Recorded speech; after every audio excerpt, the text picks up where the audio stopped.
Bonsoir. Fatma Siddiq n'est plus à présenter en fait. Universitaire qui, par ses travaux et sa formidable résilience dans l'adversité, dément avec une grande énergie ce malheureux constat d'une université algérienne aux abonnés absents. Une université qui se vautre très malheureusement dans le plagiat, la cooptation clanique et la soumission honteuse à un pouvoir qui ne craint ni de corrompre ni de sévir. Fatma Siddiq est une chercheuse éprouvée en sociologie et en anthropologie. Ses travaux et ses remarquables publications sont comme autant de phares dans la nuit universitaire en ces années de vaches maigres. Sociologue et anthropologue des profondeurs, si je peux dire, elle ne s'en montre pas moins passionnée pour tout ce qui touche à l'identité et aux sources matricielles de ce qui nous fonde et qui nous distingue. En guise d'édito d'aujourd'hui, je vais vous lire un très beau poème, Le souffle des ancêtres de Birago Diop, qu'elle a elle-même lu lors de sa présentation d'un précédent ouvrage, Avoir un ami puissant, en 2024. Je me suis permis de substituer ma voix à la sienne pour une raison de perturbation technique de sa prestation. Alors, écoute plus souvent les choses que les êtres, la voix du feu s'entend, entend la voix de l'eau. Écoute dans le vent le buisson en sanglots, c'est le souffle des ancêtres. Ceux qui sont morts ne sont jamais partis. Ils sont dans l'ombre qui s'éclaire et dans l'ombre qui s'épaissit. Les morts ne sont pas sous la terre, ils sont dans l'arbre qui frémit, ils sont dans le bois qui gémit, ils sont dans l'eau qui coule, ils sont dans l'eau qui dort, ils sont dans la case, ils sont dans la foule. Les morts ne sont pas morts. Écoute plus souvent les choses que les êtres, la voix du feu s'entend, entend la voix de l'eau, écoute dans le vent, le buisson en sanglots, c'est le souffle des ancêtres morts. Qui ne sont pas partis, qui ne sont pas sous la terre, qui ne sont pas morts. Ceux qui sont morts ne sont jamais partis. Ils sont dans le sein de la femme. Ils sont dans l'enfant qui vagit et dans le tison qui s'enflamme. Les morts ne sont pas sous la terre, ils sont dans le feu qui s'éteint. Ils sont dans les herbes qui pleurent, ils sont dans le rocher qui geint, ils sont dans la forêt, ils sont dans la demeure. Les morts ne sont pas morts. Écoute plus souvent les choses que les êtres, la voix du feu s'entend. Entends la voix de l'eau. Écoute dans le vent le buisson en sanglots. C'est le souffle des ancêtres. Il redit chaque jour le pacte, le grand pacte qui lie à la loi notre sort, aux actes des souffles plus forts, le sort de nos morts qui ne sont pas morts, le lourd pacte qui nous lie à la vie. La lourde loi qui nous lie aux actes, des souffles qui se meurent, dans le lit sur les rives du fleuve, des souffles qui se meuvent. Dans le rocher qui geint et dans l'herbe qui pleure, des souffles qui demeurent. Dans l'ombre qui s'éclaire et s'épaissit, dans l'arbre qui frémit, dans le bois qui gémit, et dans l'eau qui coule et dans l'eau qui dort. Des souffles plus forts, qui ont pris le souffle des morts, qui ne sont pas morts. Des morts qui ne sont pas partis, des morts qui ne sont plus sous la terre écoute plus souvent les choses que les êtres, les voix du feu s'entend, entend la voix de l'eau, écoute dans le vent le buisson en sanglots, c'est le souffle des ancêtres.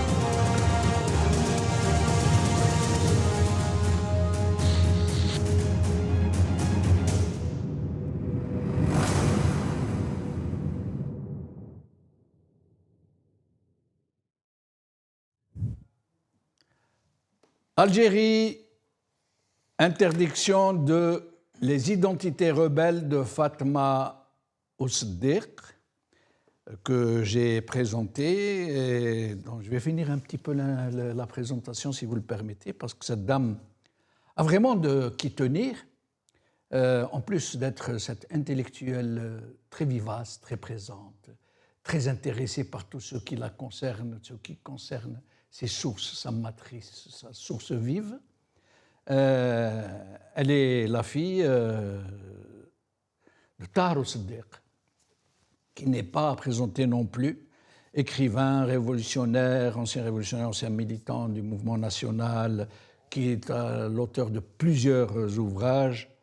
Fatma Oussedek, qui est aussi la cousine de notre ami feu Sami Oussedek, Rabbi Yarhamou, et qui est aussi la cousine de notre ami Idir Nourn, qui est souvent là avec nous, et qui est, ne vous en déplaise, et pardon pour si peu, si j'ose dire, l'épouse de Abdelrahman Haj Nasser, cet intellectuel, cet homme, ce mouzabite, cet ibadite, d'une très grande discrétion, mais non moins flamboyant, économiste, ex-directeur de la Banque centrale d'Algérie, connu pour les ouvrages qu'il a rédigés, pour sa grande compétence. C'est vous dire un peu de qui tient cette dame et qui ne doit rien à personne, qui est déjà en elle-même et à elle toute seule toute une armée d'intellectuels, et nous l'en remercions par ces années de vaches maigres.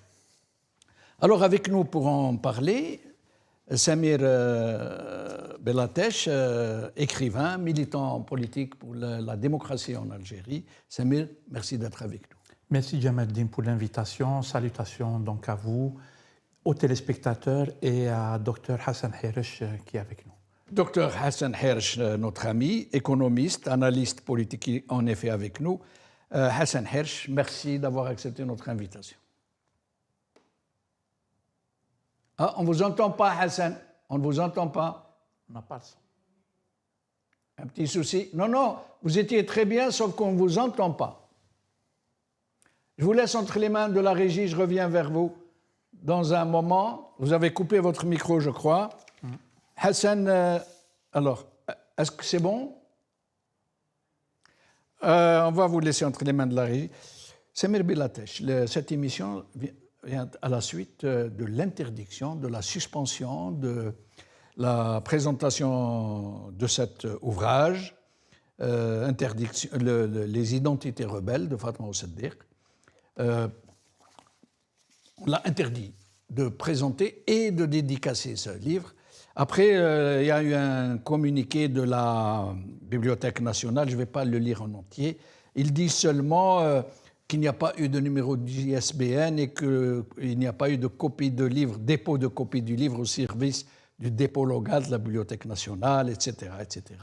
Mais on sent bien que c'est un prétexte grossier. Pourquoi? Parce qu'il aurait fallu laisser la présentation et la dédicace se faire.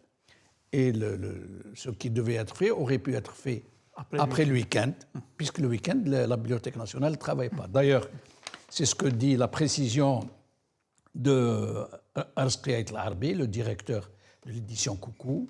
Je le cite, « L'ISBN a été obtenu dans les délais.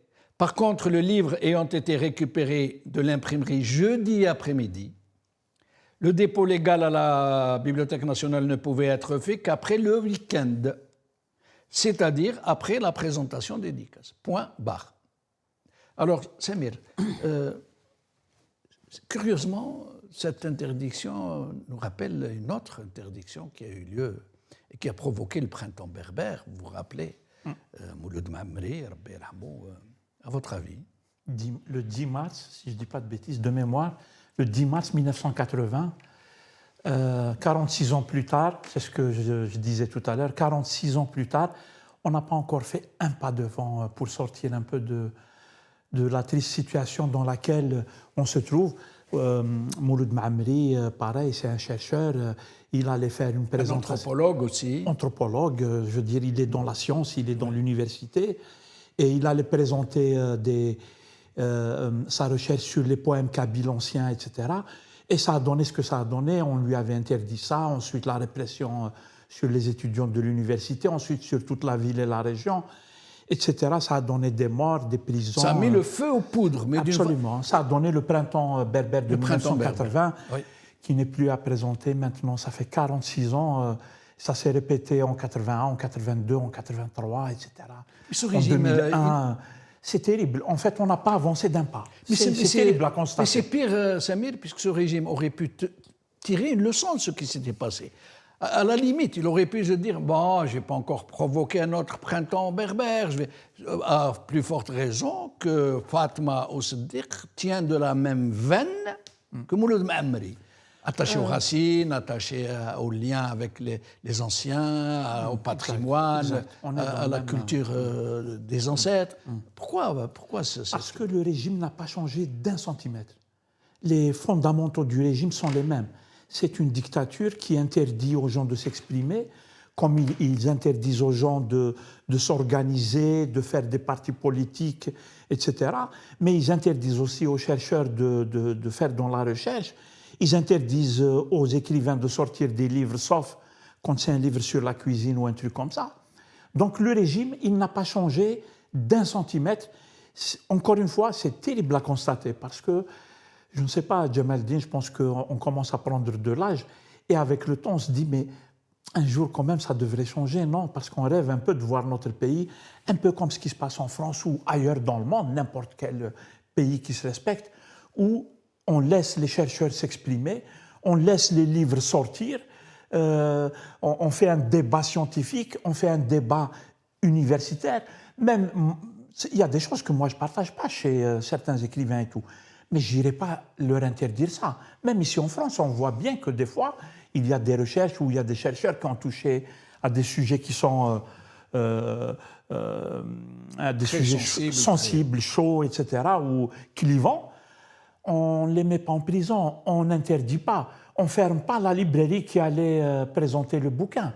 Ben non. La librairie a été fermée pour 30 jours, je crois. Oui. Le fait du prince. Oui.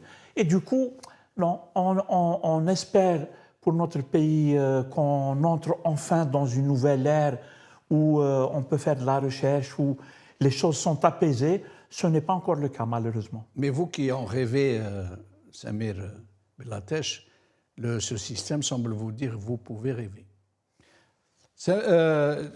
J'espère que le problème du micro a été réglé avec notre ami Hassan. Alors, est-ce que vous m'entendez?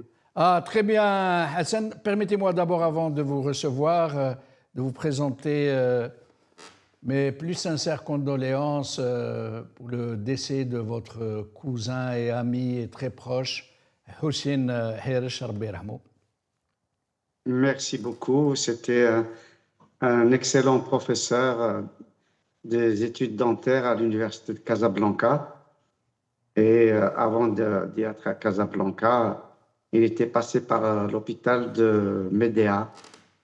Voilà. Donc, c'est quelqu'un qui s'est dévoué à sa profession, un homme rigoureux, un homme aimé de ses étudiants. Merci beaucoup, M. Benchenouf. Pas de quoi, c'est tout naturel. Samir s'est joint à moi pour vous présenter ses condoléances aussi. Merci beaucoup, Samir. Je suis content d'être sur le plateau avec lui. Hassan, oui. sur cette autre interdiction qui survient curieusement, quasiment dans les mêmes conditions que celle qui avait provoqué le printemps berbère de 1980 et et qui semble indiquer... À la limite, il y a des gens qui se sont dit non, ils l'ont fait exprès pour provoquer. Il y a quelque part des gens qui ont fait ça pour provoquer une autre flambée de violence en Kabylie. À votre avis, pourquoi cette interdiction qui n'a aucun sens sur un ouvrage sur les profondeurs qui traite des identités telles que, par exemple, l'identité ibadite, qui est opprimée, qui est ravalée, qui est quasiment sommée de se taire et de s'enterrer et de se terrer, j'allais dire. Qu'est-ce qui se passe, Hassan Hersh?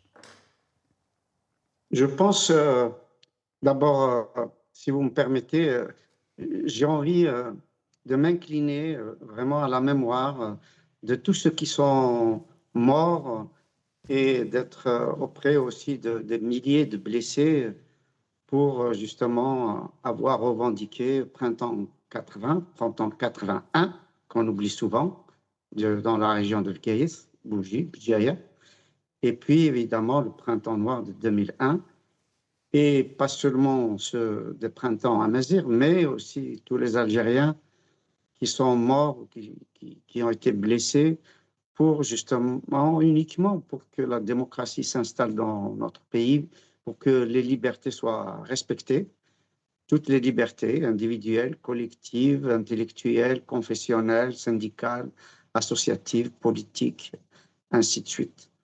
Voilà. Donc, pour maintenant répondre à votre question, moi je pense que malheureusement, ces méthodes répressives ont repris de plus belle depuis l'avènement de l'article 87 bis.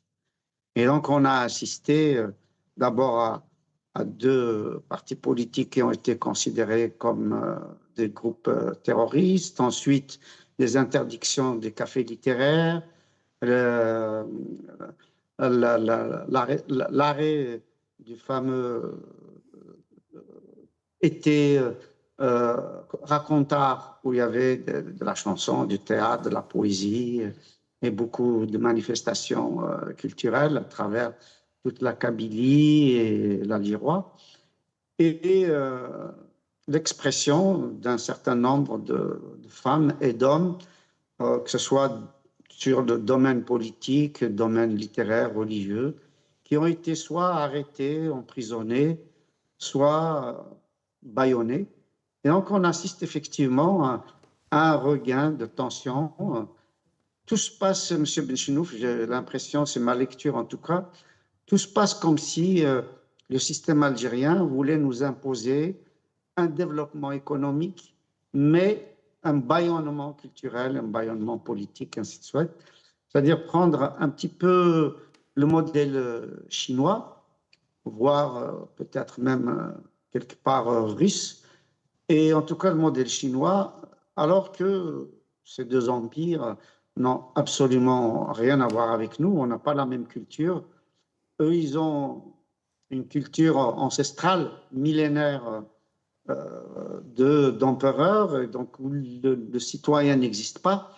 C'est des sujets, donc aussi bien les empereurs chinois que les tsars en Russie. Alors que nous, non, nous, on a hérité d'une démocratie populaire, d'une démocratie ancestrale, et qui donne la parole à tout citoyen, même dans les anciennes Djemma, tout citoyen majeur avait même le droit de veto dans les décisions des Djemma, donc des assemblées villageoises. Et évidemment, ce n'était pas propre à la Kabylie, hein. C'était propre à toute l'Afrique du Nord, sauf qu'en Kabylie, c'est resté peut-être plus longuement, ça existe encore, mais pas avec les mêmes ressorts. Mais l'Afrique du Nord, le pays amazir, des îles Canaries jusqu'à l'oasis de Siwa, hein, on a la même façon de... Je vous confirme, Hassan Hersh, moi qui viens d'une région où le Jma'a, comme on dit, où Tajma'at existait. Moi, j'ai assisté personnellement dans des villages haut perchés généralement, où la tradition se maintient. Je rappelle surtout que la communauté ou cette disposition d'agora populaire, d'agora est très vivace, c'est le mzab.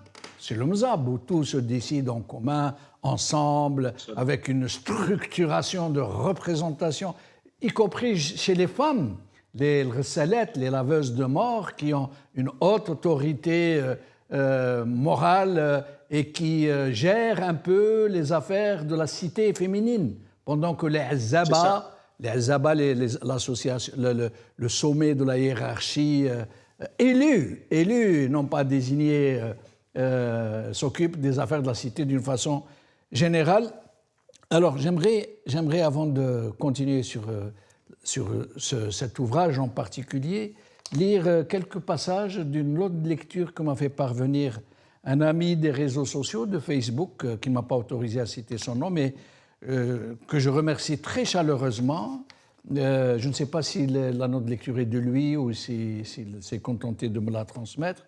Il dit, par exemple, Fatma analyse comment certaines identités collectives en Algérie sont construites comme rebelles, entre guillemets, parce qu'elles sont mal représentées, entre guillemets aussi, par le récit national dominant. Elle refuse l'idée de classe dangereuse au sens du XIXe siècle, mais montre que l'État reproduit ce schéma. Des groupes sociaux, régionaux ou culturels sont perçus comme menaçants pour l'ordre établi dès qu'ils revendiquent une singularité. Samir, il y a d'autres passages de notre lecture qui sont très intéressants, mais pourquoi ce régime a ainsi peur de la production culturelle, de la production littérale, alors qu'il devrait s'en réjouir dans un pays où l'université est quasiment morte, où les élites intellectuelles rasent les murs, où lorsqu'elles n'ont pas la chance de s'expatrier et où elles peuvent enfin s'exprimer.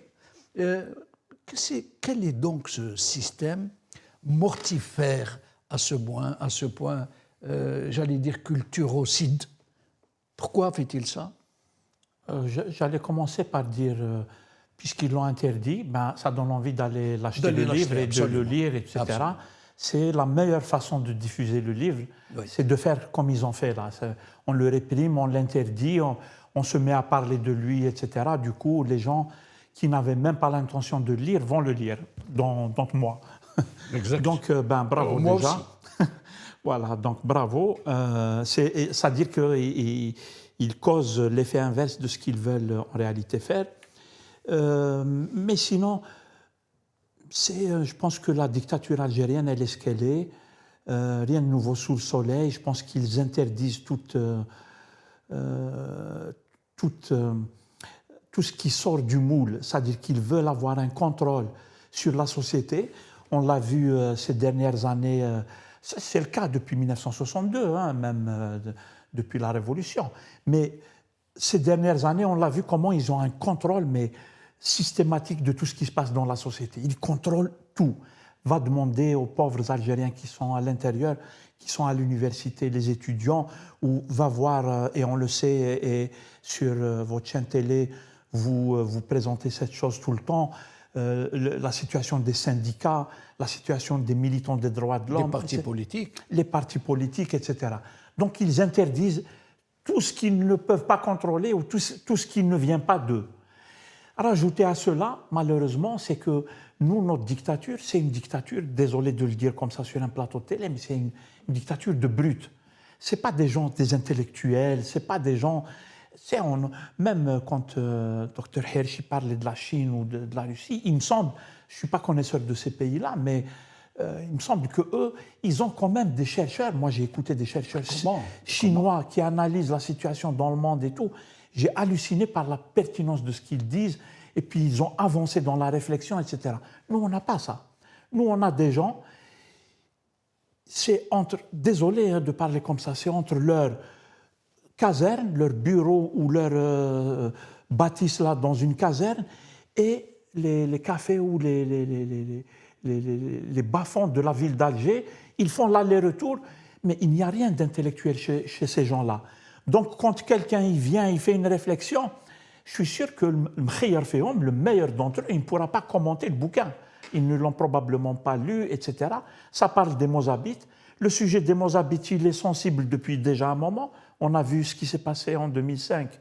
Ça m'est revenu maintenant quand on parle du cas des Mozabites, ça m'est revenu comment il y a une répression, ceux qui s'en rappellent. Oui. On a lâché la population entre elles, on a réprimé des gens. On a envoyé des policiers lancer des cailloux d'une partie de la population contre une autre. Il y a des images qui montraient comment ils ont investi des lieux d'enterrement, enfin des cimetières, traditionnels, etc. Donc ils les ont réprimés. Je pense que c'est dans la même continuation, en fait. Ils continuent à les réprimer. Il ne faut pas en parler. Si on en parle, comme dit dans la petite note que tu nous présentais, si on en parle, c'est que ça pose problème, c'est que c'est dangereux pour l'Algérie, pour l'unité nationale, etc.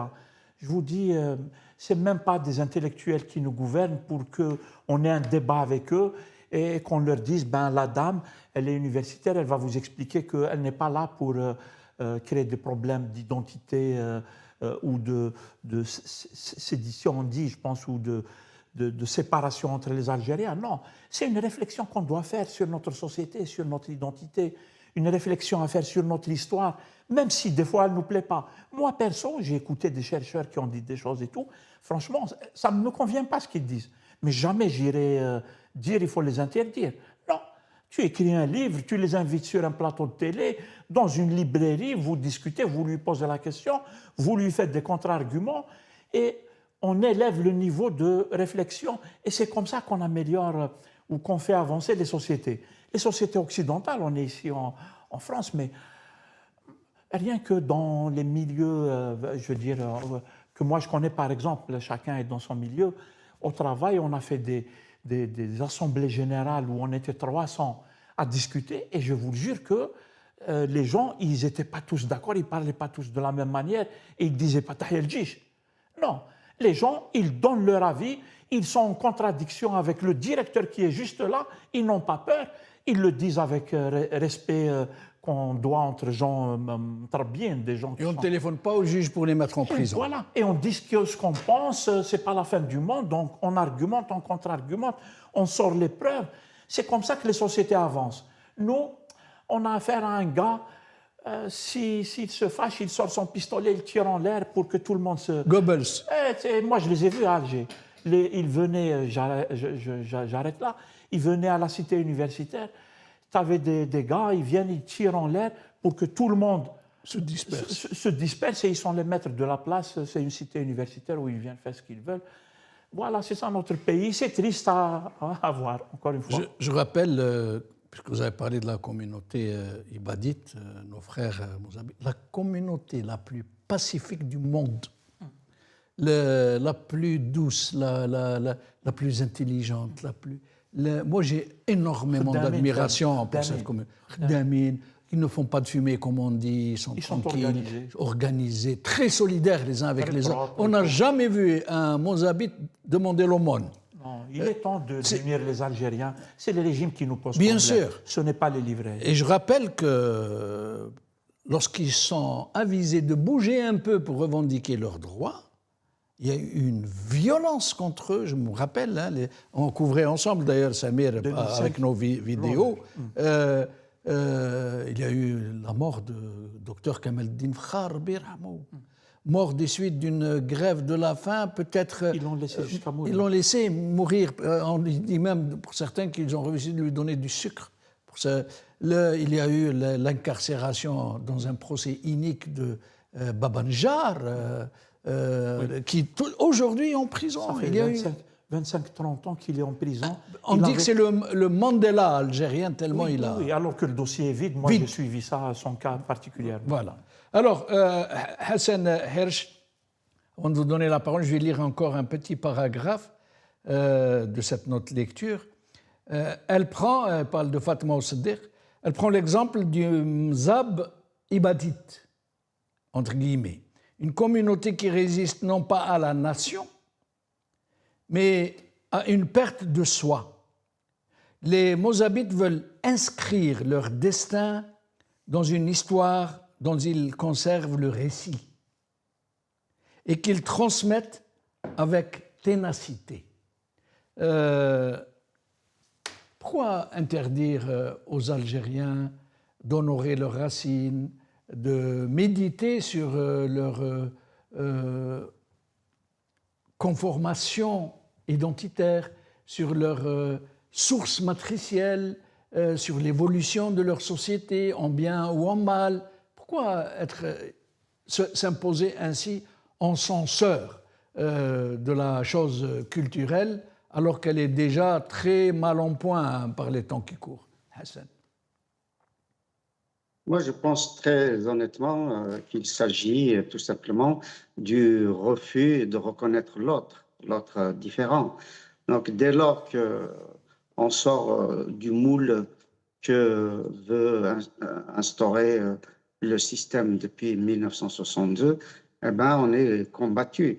C'est-à-dire, en 1980, quand on était sorti dans les rues, il y avait beaucoup de revendications.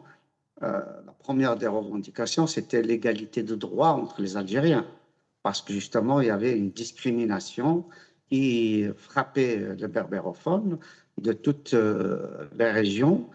Et il y avait aussi une alerte contre la destruction de l'école par une arabisation qui est sortie du chapeau de Gamal Abdel Nasser et que Boumediene et Chaddi ont imposé à l'Algérie, puis ça a continué comme ça. Donc c'était l'alerte pour l'éducation nationale. Et il y avait aussi évidemment des revendications des droits fondamentaux au niveau politique, associatif, syndical, etc. Vraiment un processus de démocratisation. Et je rappelle que les premières manifestations qui ont commencé le 11 mars par une manifestation devant la Wilaya, donc au lendemain de l'interdiction de la conférence de Mouloud Mamri, c'était essentiellement justement le refus de faire que la chape de plomb continue et une réclamation d'ouverture à l'époque. Et je rappelle surtout que c'était une manifestation totalement pacifique. Et c'est à partir de 1980, c'est pour ça que, du 20 avril, c'est pour ça que cette date a été retenue, que les CNS ont investi les universités, l'hôpital, les usines environnantes. Il y avait notamment 2 grandes usines de textiles et puis l'électroménager. Et donc, il y a eu une violence inouïe. Il y avait des milliers d'arrestations. Il y avait de nombreux étudiants, de nombreux travailleurs, de nombreux citoyens qui ont été tabassés. On a cru d'ailleurs qu'il y avait des morts. On avait annoncé des morts à l'époque, tellement la violence était importante. Il y a eu aussi violation de la cité de jeunes filles. Donc les CNS sont rentrés avec des chiens. Beaucoup de jeunes filles ont été frappées. On avait à l'époque parlé de viol, mais comme il n'y avait pas d'enquête, il n'y a jamais eu d'enquête. Donc on ne sait pas exactement ce qui s'est passé. Et il y a eu 24 militants qui étaient traduits devant la Cour de sûreté de l'État. Et sans la mobilisation notamment de la diaspora ici en Europe et en Amérique du Nord, sans cette mobilisation-là, les 24 auraient pu être condamnés à mort et peut-être fusillés. Il faut savoir qu'à l'époque, on pratiquait encore, on exécutait encore la peine de mort. Donc, c'est vous dire que c'est extrêmement important, cette date, et elle a 2 objectifs. La première, c'est d'abord de continuer à dénoncer la répression de toute nature, et quelles que soient évidemment les origines des Algériens, ethniques, religieuses, culturelles, géographiques, ainsi de suite, mais aussi de travailler à ce que les droits fondamentaux au niveau, je le répète, politique, associatif, syndical, etc., soit reconnu. Malheureusement, on est revenu à la case départ depuis l'article 87 bis et nous sommes aujourd'hui dans des interdictions tous azimuts. Et j'en profite d'ailleurs pour dire que ces interdictions visent particulièrement les éditions Coucou, même si d'autres éditions sont visées aussi, mais la maison d'édition Coucou est particulièrement visée. Donc on lui a interdit plusieurs manifestations culturelles de ce genre, on lui a interdit un certain nombre de livres, et sans aucune, évidemment, explication, le directeur des éditions Coucou, en la personne de Arezki Larbi, a saisi la justice algérienne. Donc, pour le moment, évidemment, il n'y a pas eu de procès. Je suppose qu'il n'y aura pas de procès, ou en tout cas, ça sera reporté d'année en année.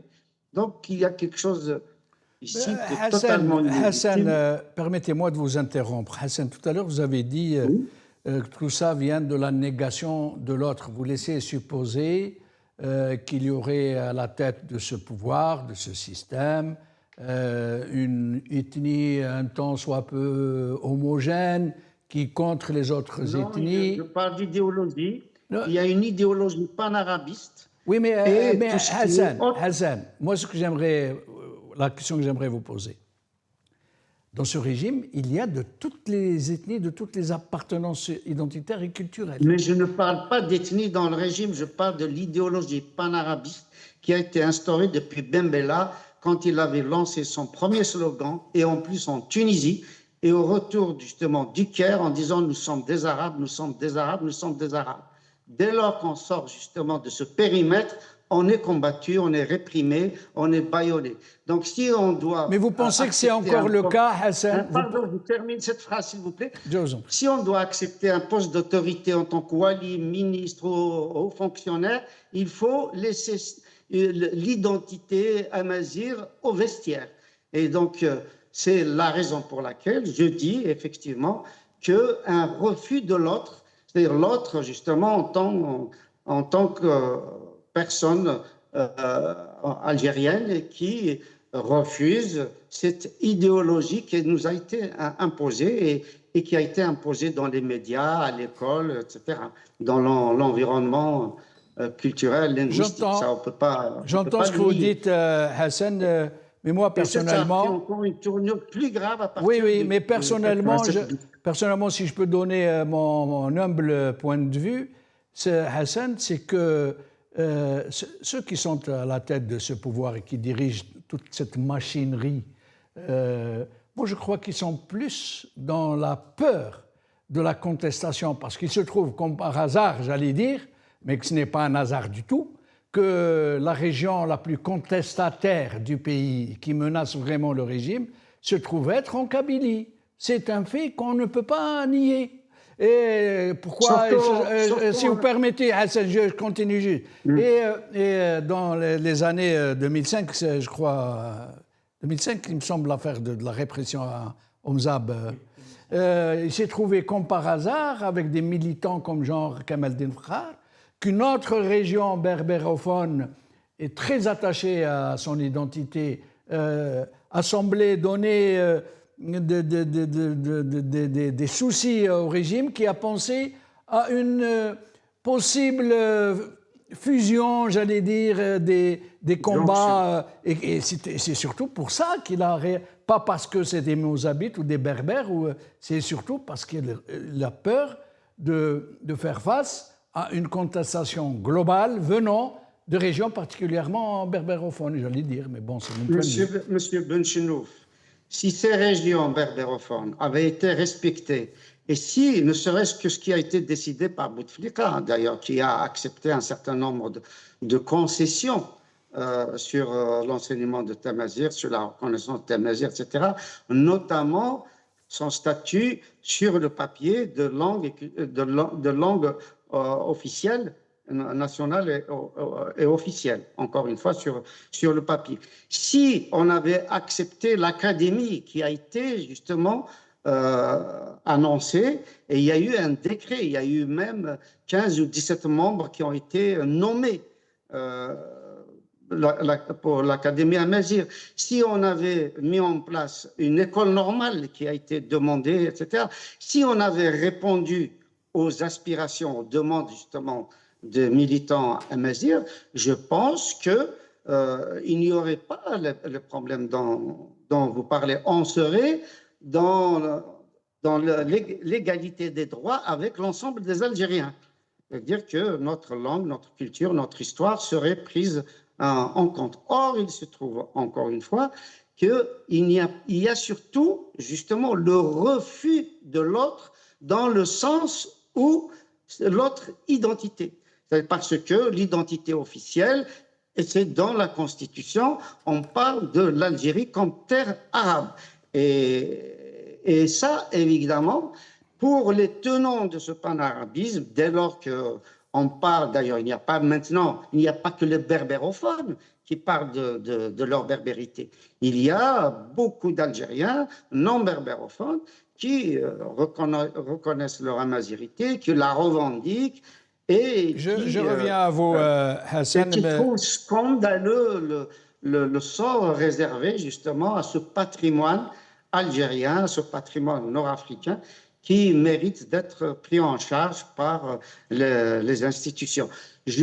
Mon dernier mot sur ce registre, après vous reviendrez là-dessus, c'est que le problème, c'est la violence institutionnelle vis-à-vis de cette partie culturelle, linguistique, historique de l'Algérie. Samir Hacchicha, moi personnellement, je ne suis vraiment pas d'accord avec notre ami Hassan quand il dit que la Constitution dispose que cette terre est une terre arabe. Je ne sais pas s'il a dit la Constitution ou autre chose. Si c'est le cas, mais je crois que c'est pour le moins une exagération pour rester gentil avec Hassan. Enfin, moi, je ne vais pas polémiquer avec... J'ai lu la Constitution. Pardon, dans la Constitution, une terre arabe? Dans la Constitution, c'est noir sur blanc. D'accord, ben je ne savais pas, je l'apprends. Okay. Voilà. Terre arabe, l'Algérie est une terre arabe. Terre arabe, l'Algérie est une terre arabe. C'est noir sur blanc dans la Constitution. Je pense qu'ils ont reconnu quand même Tamazight. On a fait beaucoup d'avancées sur ce sujet-là, grâce y compris à des gens comme Hassan Hiresh, qui était militant de longue date sur cette question-là de l'identité et tout, même si moi, ce n'est pas peut-être notre débat ici, moi aussi je ne suis pas d'accord en disant que le régime il a une idéologie et tout. Moi, je fais partie des gens qui disent depuis très longtemps... Vous n'êtes pas d'accord sur quoi? Sur le fait que, que le régime il ait une idéologie. Et là, comme vous dites, M. Hiresh, c'est l'idéologie arabo-musulmane. Ça nous fera dire donc que Khaled Nzar, qui est un des maîtres de la place, c'est quelqu'un qui a une idéologie arabo-musulmane.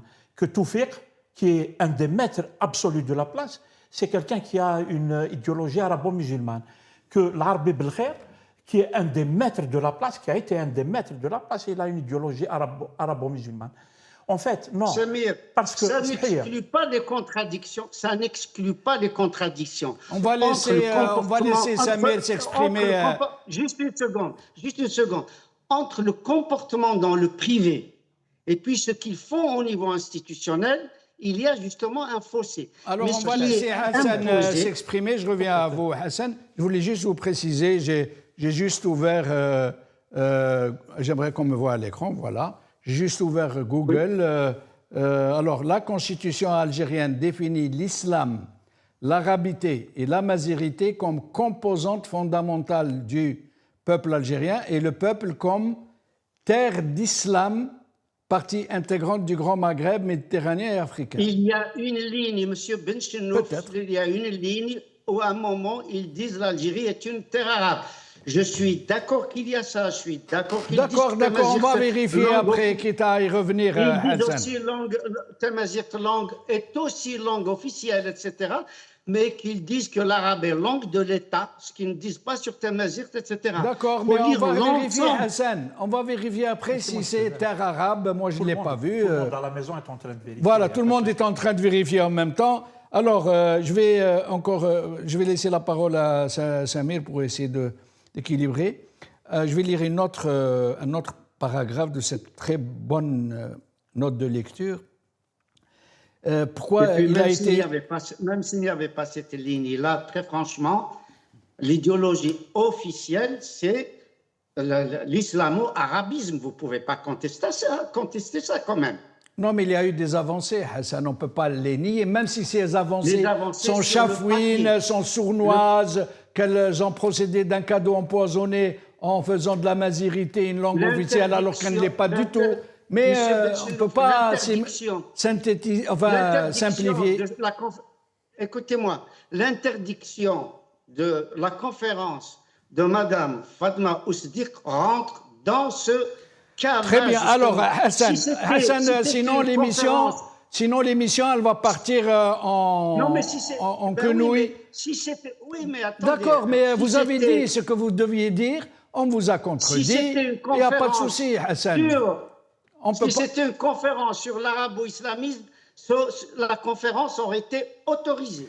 D'accord, mais là, ça reste quand même un procès d'intention. Même si moi, je ne suis ni arabiste, ni islamiste, ni quoi que ce soit d'autre par ailleurs, mais ne faisons pas de procès d'intention et ne dévions pas de notre objectif premier. Et là, vous me faites un procès d'intention aussi. Non, jamais de la vie, Hassan, vous savez très bien.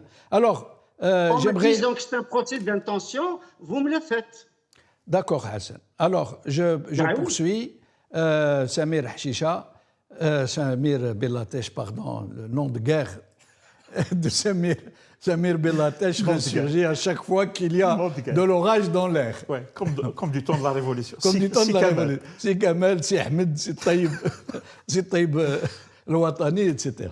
Alors, cette note de lecture. Pourquoi ce livre a été censuré?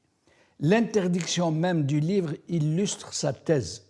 Qualifier des identités de rebelles et les analyser comme mal représentées est perçu par l'État comme destructeur ou portant atteinte à l'image de l'Algérie. L'ironie, interdire la présentation d'un livre intitulé « Les identités rebelles » revient en creux à en confirmer la thèse. En fait, ça a dû les gêner, ça. Identité rebelle. Ça les a interpellés, ça a clignoté. Ouais, j'ai lu la petite présentation, encore une fois, ça donne envie de lire le bouquin pour voir l'angle par lequel elle a pris le sujet, la dame, et puis elle a fait une étude qui est cadrée du point de vue scientifique. C'est une sociologue, elle est chercheuse universitaire, donc on va apprendre des choses. Moi, personnellement, je vais apprendre des choses, même si des fois, je ne partage pas les analyses, y compris des fois d'un chercheur et tout, parce que j'ai ma façon de voir aussi le monde, j'ai mon idéologie, mon billet de lecture ou ma grille d'analyse des choses, etc. Même avec le frère Hassan, lui aussi, il a sa grille d'analyse. Elle est respectable, même si des fois on ne la partage pas, mais ça, ce n'est pas la fin du monde. Il y a tellement de grilles d'analyse que on s'écoute, il n'y a pas de souci. Mais sinon, encore une fois, le régime, il ne tolère pas que quelque chose échappe à son contrôle. C'est une dictature. C'est pour ça, moi, j'ai toujours considéré que le régime n'a pas d'idéologie particulière. La seule idéologie qu'il a, c'est comment se maintenir au pouvoir et passer le flambeau du père à l'enfant, au fils. Parce qu'il considère que l'Algérie est une propriété privée, elle génère de la plus-value, c'est de l'argent, c'est-à-dire ils gagnent en tenant d'une main de fer l'Algérie et ils ne veulent pas lâcher. C'est aussi simple que ça. Ça dure depuis un moment. Ils n'ont pas d'idéologie particulière, que ce soit à gauche ou à droite. On a vu le régime algérien, il est passé d'une extrême à une autre et tout, sans aucun problème, alors que le régime est resté exactement le même dans sa façon de fonctionner et sa façon d'aborder la société algérienne. Et quand ils interdisent ça, je me souviens, j'étais sur ce même tabouret, on avait commenté l'arrestation aussi d'un chercheur qui avait fait un passage télévisé où il avait donné son avis sur, il me semble, un projet économique ou un projet fait par le régime, par le gouvernement. Il a donné son avis, ça n'a pas plu au gouvernement, le gars, ils l'ont jeté en prison. Ils sont venus le chercher, manu militari, parce que C'est un chercheur, un universitaire, il a donné son avis et ça n'a pas plu. On est exactement dans le même schéma, en fait. C'est-à-dire qu'il contrôle tout, et si tu sors de ce qu'il contrôle, ils ont peur. C'est-à-dire, si tu et laisses... ils sortent leur revolver, comme disait Goebbels. Et te menacent. En fait, si on laisse la dame présenter son bouquin, ensuite, le chercheur là qui a donné son avis sur le projet du gouvernement, ensuite, on laisse le syndicat dire la situation des enseignants, ça veut dire que les salaires ne sont pas suffisants ou il manque de moyens, etc. Si on laisse les étudiants s'exprimer sur ce qu'ils veulent faire de l'université, de leur avenir, etc. Les partis politiques. Les partis politiques, si on les laisse s'exprimer à propos de la démocratie ou de la fraude électorale. Voilà, ou la corruption, etc. Il y a tellement de sujets. Ben, le pouvoir leur échappe. Il échappe de leurs mains, en fait. Et ça, ils ne laisseront pas faire. Je pense que cette interdiction de livre, elle rentre dans ce schéma-là, c'est mon avis, d'après ce qu'on observe par rapport à ce système depuis des années. Et ce n'est pas fini, en fait, malheureusement, parce qu'il faut qu'on rentre dans une nouvelle ère, une ère où on laisse les gens s'exprimer, on laisse les gens réfléchir, et tout ça d'une manière apaisée, même si on n'est vraiment pas d'accord. Même si on n'est vraiment pas d'accord. C'est comme ça qu'on construit un pays fort et qui va résister à des pressions qui nous viennent d'un monde de plus en plus violent, de plus en plus compliqué et complexe. Il faut qu'on ait les moyens de nous défendre. Le régime, il est en train d'affaiblir le pays d'une manière extraordinaire. Mais de s'affaiblir aussi, il est en train de s'affaiblir. Moi, je ressens ça comme autant de soubresauts d'un système en fin de vie qui rue dans les brancards, qui a peur de tout. Clairement, le seul argument qui reste pour le régime, c'est son pistolet. Ouais. Mis à part ça, ils n'ont ou l'argent du peuple avec lequel ils corrompent le peuple. La corruption, oui, effectivement. Mais la violence, même dans le monde de la corruption, on a vu comment ils peuvent prendre un général et le jeter en prison. Ah oui, oui. Ah oui. C'est très violent. Hassan, comment trouver entre nous tous, dans toutes nos différences, dans toutes nos divergences, un espace ou des espaces pour pouvoir nous parler, débattre de nos problèmes, débattre de ce que nous ressentons aujourd'hui comme de l'oppression venant de nous-mêmes, de nos frères, même s'ils sont de l'autre côté de la barricade. Comment faire pour essayer de trouver des passerelles les uns vers les autres et pouvoir discuter de tout de façon apaisée et surtout que nous puissions nous écouter les uns les autres sans avoir besoin de la bénédiction ou de l'éperon de ce système qui nous aiguille, qui nous aiguillonne, qui nous pousse à des attitudes et à d'autres qui ne sont pas les nôtres, en fait. Comment faire pour susciter ces espaces et pouvoir enfin nous parler les uns les autres? C'est à la fois difficile et facile. C'est difficile parce que malheureusement, nous n'avons pas les moyens d'expression, de réunion. Nous n'avons pas la possibilité ni de faire des colloques, ni même les partis politiques reconnus officiellement, ils ne peuvent pas faire leur congrès. Les associations ne peuvent pas faire leur assemblée générale, et ainsi de suite. Donc, c'est assez difficile. Donc, utiliser le peu d'espace que nous avons comme celui-ci.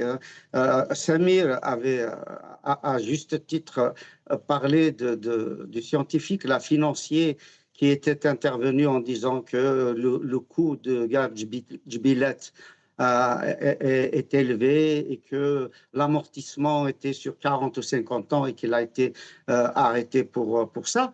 Justement, c'est le problème de la pensée unique. Donc, dès lors que l'on sort de la pensée unique, qu'elle soit économique, culturelle, linguistique, historique, etc., on a des problèmes.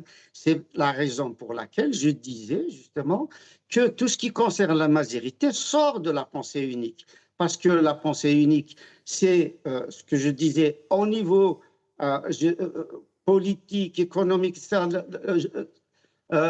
on est tous dans le même bateau. Mais il y a une spécificité à Mazir qui est combattue parce qu'elle sort justement de la pensée unique islamo-arabiste. Donc, alors, comment... Fin de l'émission, 30 secondes. C'est la vraie question que vous posez. La vraie question que vous posez, c'est déjà qu'on essaye d'écouter l'autre, d'être tolérant, d'accepter l'autre, justement. Parce qu'il y a un ruissellement de l'idéologie d'intolérance du pouvoir sur un certain nombre, malheureusement, d'Algériens, y compris ceux qui sont dans l'opposition.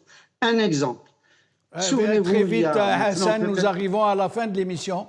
En moins de 10 secondes, s'il vous plaît. Je suis désolé. Je peux donner l'exemple. Oui, bien sûr. Par exemple, combien de fois j'ai plaidé dans notre chaîne Al-Maghribiya et la nôtre là, sur laquelle nous sommes pour que Tamazight soit écrit dans l'alphabet utilisé dans les universités algériennes, c'est-à-dire dans les lettres dites latines.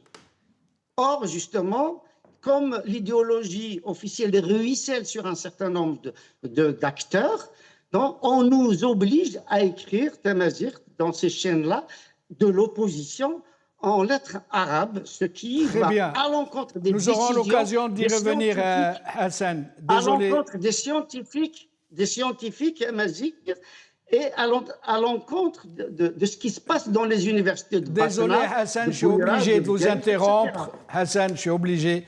On a largement débordé du programme de Samir en moins d'une minute, s'il vous plaît. Je suis vraiment désolé. Je comprends.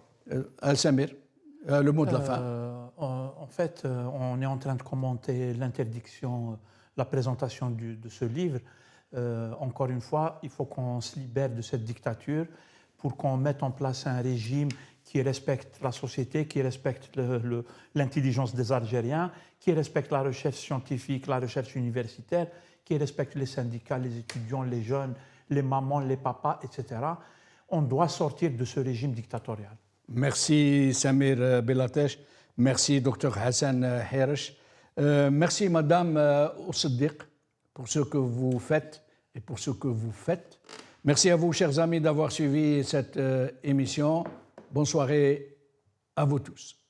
Merci.